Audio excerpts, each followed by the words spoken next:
Для восстановления мира и безопасности в Европе необходимо, чтобы мы понимали корни жестокости и насилия России, когда мир смотрит на Украину, где Москва вновь совершает преступления против человечности, геноцид.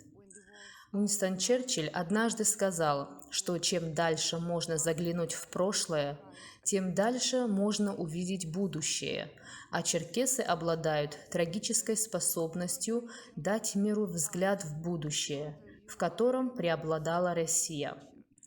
Мы часто слышим от Российской Федерации и других, что то, что сделали с Черкесией, случилось так давно, зачем сейчас беспокоиться, зачем открывать старые раны. Позвольте мне сказать вам почему. Потому что семена бучи посажены в Сочи и в сотнях городов и сел Черкесии, которых больше нет.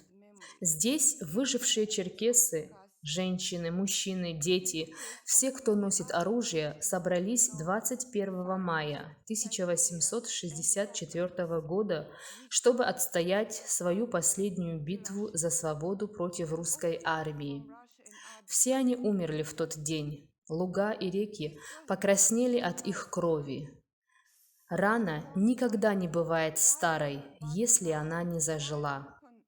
Рана, нанесенная Россией черкесской нации, открыта и кровоточит, а геноцид продолжается.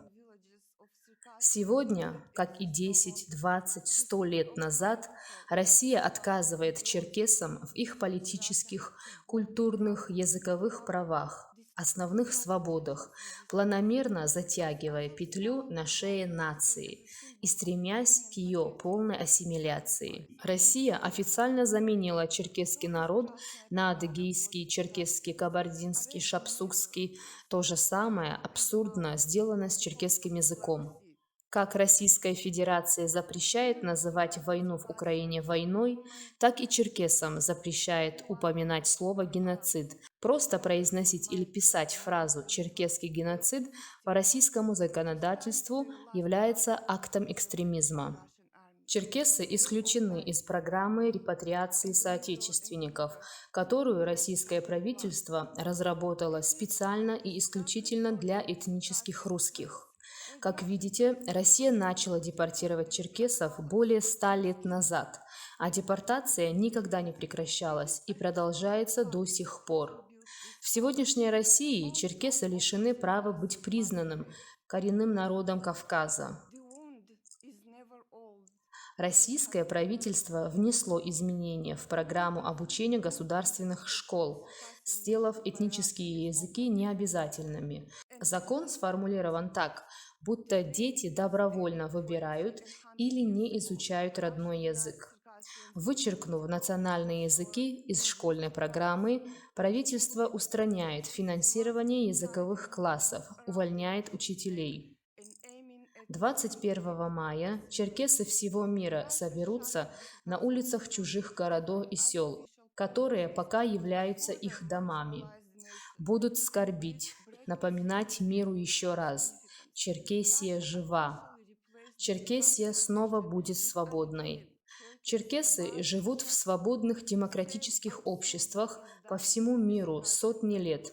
Их вклад в государственное строительство признан и оценен многими странами. Черкесы способны восстановить свою нацию и сделать ее частью демократического мира. Но им нужна ваша помощь.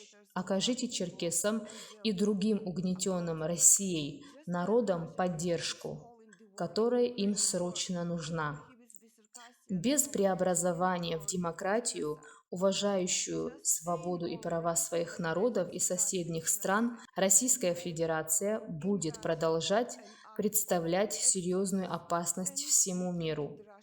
Чтобы произошла такая трансформация, русскому народу необходимо искупить и покаяться за преступления, которые их страна совершила и продолжает совершать против угнетенных народов, которые Россия колонизировала веками.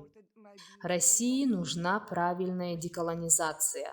А значит, должны быть освобождены многие народы, которых Российская империя держит в заключении по сей день. Эти страны заплатили серьезную цену за выживание, чтобы их народ снова мог дышать воздухом свободы. Надеюсь, не в слишком далеком будущем. Спасибо за внимание.